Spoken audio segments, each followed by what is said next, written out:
Hello, this is Tanya with TK Sewing Machine and Repair. And Francine, this video is for you. This is the Kenmore 95 that we're going to replace your machine with. So I wanted to go through how to operate this machine before I packed it up and shipped it. So this is your bobbin case right here. This is your bobbin. And in order to thread the bobbin, put the bobbin case, you put and slip the thread through this slot right here, and then it goes under this little piece of metal, and oftentimes I use a little pair of tweezers to get it under that piece, and then it pops up in between these two pieces of metal, and then the bobbin is threaded. Okay, so then you insert it into the bobbin assembly and move the lever over so it holds the bobbin down. And then put the plate back on. So we're going to thread the machine. So this is a single spool machine. You cannot do double needle sewing with it. So in order to thread the machine, you put it through this thread guide right here, and then you loop it in to this hook, and then you pull this all the way up, and listen, there's a little click, and that means that the thread is completely behind and it's engaged with this little metal check spring. It has to be engaged with that or you're not going to be able to sew. Okay, I'm going to do that again because I didn't like the way that came through. So I'm going to slip it under here. I heard that click. Going to make sure the thread is in the check spring.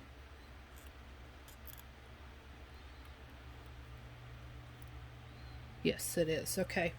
And then after you do that, then you thread the take-up lever.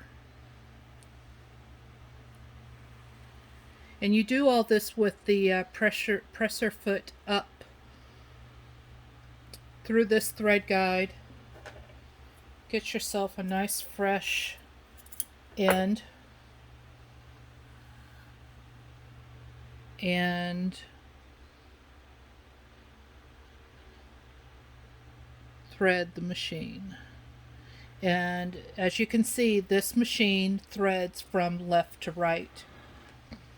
In order to pick up the thread, you rotate the hand wheel away from you. That all rotary machines, or 99% of rotary machines, and this is what this is, you go away from you and it picks up the bobbin thread. Sweep it underneath, place your fabric under the presser foot, and then you can sew. So all the way up is forward, all the way down is reverse. So we're going to go forward, and always start with your needle down on these older machines. And then we're going to go in reverse, and then back, forward. Now if you wanted to just keep this machine at a certain length of a stitch and you didn't want to use your longest stitch, you could lock it in so it won't go up any higher, but you can still use reverse. Sometimes that's an important thing to do depending on what you're sewing.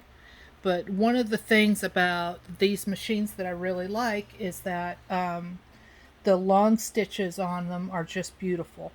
So then we're going to go forward.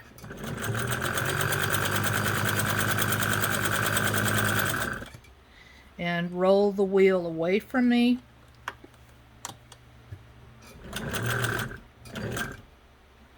Once again, away. And then sew.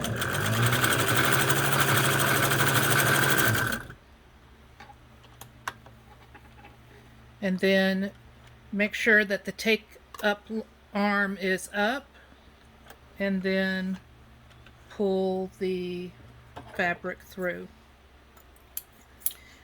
So, and these are the stitches that the machine has made. Really pretty stitches. And the other thing I wanted to show you is how to wind a bobbin. I don't have an extra bobbin available right now, but you have a back spool pin back here, and that's where you put your spool of thread to wind your bobbin. So all you do is put the thread on the spool pin, put the thread in between this little disc and the frame of this tension guide right here, and then your spool, your bobbin would be right here. Wind it around the bobbin a few times, and then press this up, and that engages your bobbin winder.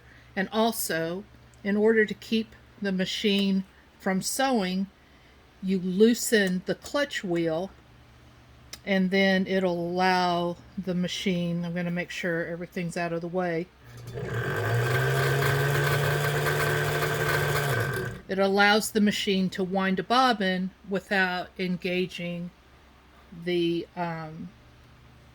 needle. So I put your clutch knob on this machine, and I also put your spool pin on it. And I also took your hinges off of your machine and put them on this one, so you can install it into the cabinet. So I'm going to ship this tomorrow, and if you have any questions, feel free to ask.